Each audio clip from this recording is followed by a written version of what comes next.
अब बच्चों electric properties के बात करते हैं मैग्नेटिक प्रॉपर्टीज़ की। तो जो कोई भी सब्सटेंस है, every substance behave like a magnets, मतलब थोड़ा बहुत मैग्नेटिज्म जो है हर सब्सटेंस में होता है। अब जो मैग्नेटिक प्रॉपर्टीज़ वो अराइज कैसे होती है, तो बेसिकली जैसे हम लोगों ने पढ़ रखा है कि जो ऑर्बिटल्स होते हैं, ऑर्बिटल्स में इलेक्ट्रॉन्स होते हैं। अब जैसे मान लो एक की स्पिन ऊपर है, दूसरे की स्पिन नीचे है, तो ऊपर वाले को बाय कन्वेक्शन हम +½ कह रहे हैं, नीचे वाले को -½ कह रहे हैं। तो जब एक ऑर्बिटल में दोनों इलेक्ट्रॉन है तो स्पिन अपोजिट होने की वजह से एक दूसरे को कैंसिल आउट कर देते हैं। तो ऐसे सब्सटेंस या तो फिर शो नहीं करते या थोड़ा बहुत मैग्नेटिक प्रॉपर्टी शो करते हैं।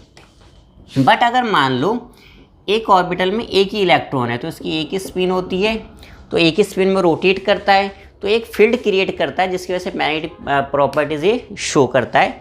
तो हर इलेक्ट्रॉन अपने आप में एक स्मॉल मैग्नेट है जो रिस्पॉन्सिबल है मैग्नेटिक फील्ड को जनरेट करने के लिए। दो चीज़ पे डिपेंड करती है, एक तो ऑर्बिटल के मोशन पे, एक इलेक्ट्रॉन के मोशंस पे। ठीक है, तो इलेक्ट्रॉन का मोशन तो मैंने बता दिया, ऑर्बिटल का मोशन वो थोड़ा डेप्थ कॉन्सेप्ट है, इतनी ज़रूरत भी नहीं है हमको। तो फिर फर्दर मैग्नेटिक को हमने 5 कैटेगरी में डिवाइड कर रखा है। तो पहले मैं समझा देता हूँ डेफिनेशंस, फिर मैं रीड कर दूंगा। और मैं एनसीईआरटी से प्रीफर करता हूँ क्योंकि उससे बच्चों के मार्क्स नहीं कटते। वैसे मैंने आपको बताया कि इनको हमने 5 कैटेगरी में डिवाइड कर रखा है। इसमें सबसे पहला है मेरे पास पैरामैग्नेटिक सब्सटेंस पे। तो पैरामैग्नेटिक सब्सटेंस को कुछ ऐसे समझो, वैसे तो मुझे मैग्नेट ले लेनी चाहिए, बट एनी हाउ ये मेरा ब्लूटूथ है, इसमें भी एक मैग्नेट होता है, उसी को यूज़ करते हैं। अब देखो ये है, ये क्या कहते हैं, धूप बत्ती के पैकेट में निकलता है। इसको मैंने इसके साथ जोड़ दिया इस तरीके से। ठीक है, इसको मैं ऐसे ले लेता हूँ और एक मैं कॉइन इसके साथ और अटैच कर देता हूँ। ठीक है, इस तरीके से। तो आप देखो इस मैग्नेट के साथ एक कॉइन है और इस कॉइन को दूसरे कॉइन ने पकड़ रखा है। ठीक है, लेकिन अगर मैं पहले कॉइन को मैग्नेट से हटाऊंगा तो दूसरा कॉइन गिर गया। इसका मतलब क्या है कि जो मैग्नेट है इसके चारों मैग्नेटिक फील्ड है, पर जैसे मैं इस कॉइन को अटैच करता हूँ तो अब ये कॉइन किसकी तरह का बिहेव कर रहा है, एज अ मैग्नेट बिहेव कर रहा है। ठीक है, तो तब ये दूसरे कॉइन को अट्रैक्ट कर पा रहा है। तो हम कहते थे paramagnetic substance are those substance which can be magnetize in the presence of the magnetic field. तो जैसे ही मैंने इसको मैग्नेटिक फील्ड में रखा तो क्या हो गया, मैग्नेटाइज हो गया है। But they remove their magnetic properties they will lose their magnetic behaviour when it is removed. But जैसे मैं इसको अलग कर दूंगा, अभी अपनी मैग्नेटिक बिहेवियर को लूज कर देगा, अभी मैग्नेटिक तरह बिहेव नहीं कर सकता। ठीक है, तो ये हमारे हो गए पैरामैग्नेटिक। सेकंड आते हैं डायमैग्नेटिक सब्सटेंस। तो डायमैग्नेटिक में आप समझ सकते हो कि जो इलेक्ट्रॉन्स होते हैं पेयर्ड होते हैं, तो वैसे तो शो नहीं करते हैं, बहुत कम शो करते, they are weakly magnetize in the presence of the magnetic field. अब हम आते हैं फेरोमैग्नेटिक सब्सटेंस पे। इसमें क्या होते हैं, जो अनपेयर्ड इलेक्ट्रॉन बहुत ज़्यादा होते हैं, तो जितने भी हमारे अनपेयर्ड इलेक्ट्रॉन हैं इनको एक तरह का डोमेन भी कहा जाता है। तो इसके अंदर 2, 4, 6 बनाए मैंने। ठीक है, तो जैसे आप इनको मैग्नेटिक फील्ड में रखते हो तो सारे एक ही डायरेक्शन में अलाइन हो जाते हैं। उसके बाद आप मैग्नेटिक फील्ड हटा भी दो तो ये ऐसे ही रहते हैं।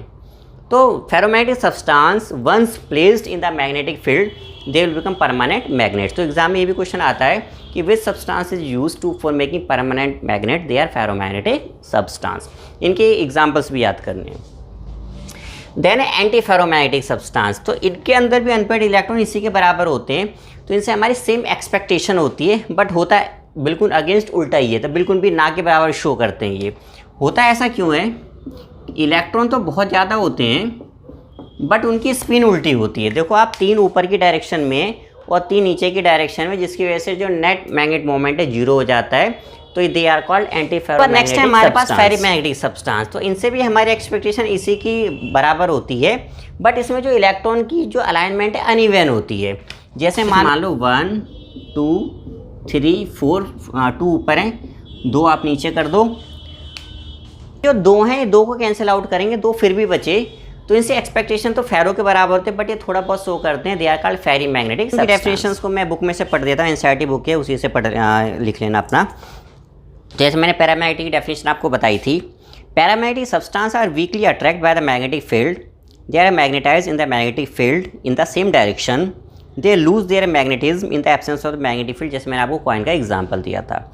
इसके एग्जांपल हो गए O2, Cu2 positive, Fe3 positive, Cr3 positive. They are some examples of paramagnetic substance. Next हमारा होगा डायमैग्नेटिक। तो मैंने आपको बताया था, तो diamagnetic substance are weakly repelled by the magnetic field.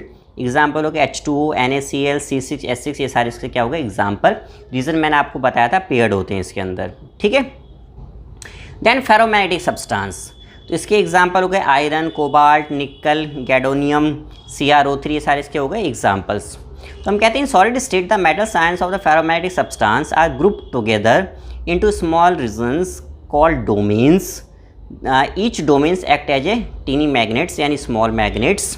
तो वंस मैंने आपको बताया कि once they are placed in the magnetic field they will become permanent magnets. तो बहुत डिटेल में नहीं जाना, एक एक नंबर का क्वेश्चन पूछता है, तो बहुत ज़्यादा ये नहीं कि आप बहुत ज़्यादा रटना इसको स्टार्ट कर दो। नेक्स्ट है एंटी फेरोमैग्नेटिक सब्सटेंस, एग्जाम्पल दे रखा है MnO। तो substance like MnO showing anti ferromagnetism have domain structure similar to the ferromagnetic substance but their domains are oppositely oriented and cancel out each other magnetic moment, जैसे मैंने आपको यहाँ पे बताया था एक दूसरे को कैंसिल आउट कर रहे हैं। देन लास्ट है हमारे पास फेरीमैग्नेटिक सब्सटेंस। तो हम कहते हैं ferrimagnetism observe when the magnetic moment of the domains in the substance are aligned in parallel and anti-parallel direction in unequal number। जैसे मैंने आपको यहाँ पे बताया था, यहाँ पे इक्वल नंबर में पैरेलल और एंटी पैरेलल थे, यहाँ पे अनइक्वल नंबर में है। इसके एग्जांपल Fe3O4 जिसको हम कहते हैं भाई मैग्नेटाइट, देन MgFe2O4 इसको कहते हैं फेराइट, एंड ZnFe2O4 ये सारे इसके क्या हो गए एग्जाम्पल। एक दो याद कर लोगे मोर देन एनफ है। This substance also lose ferrimagnetism on heating and become paramagnetic. कई बार ये भी एक नंबर का क्वेश्चन। तो बच्चों इलेक्ट्रिक प्रॉपर्टीज मैग्नेटिक फील्ड में प्रॉपर्टीज में बहुत ज़्यादा डिटेल में नहीं घुसना, एक एक नंबर का क्वेश्चन पूछता है, उसी हिसाब से टॉपिक को तैयार करना है, एग्जाम्पल्स रटने हैं। थोड़ा बहुत भी समझ लोगे थ्योरीज को तो आप लिख सकते हो, इसको बहुत ज़्यादा रटने की ज़रूरत नहीं है।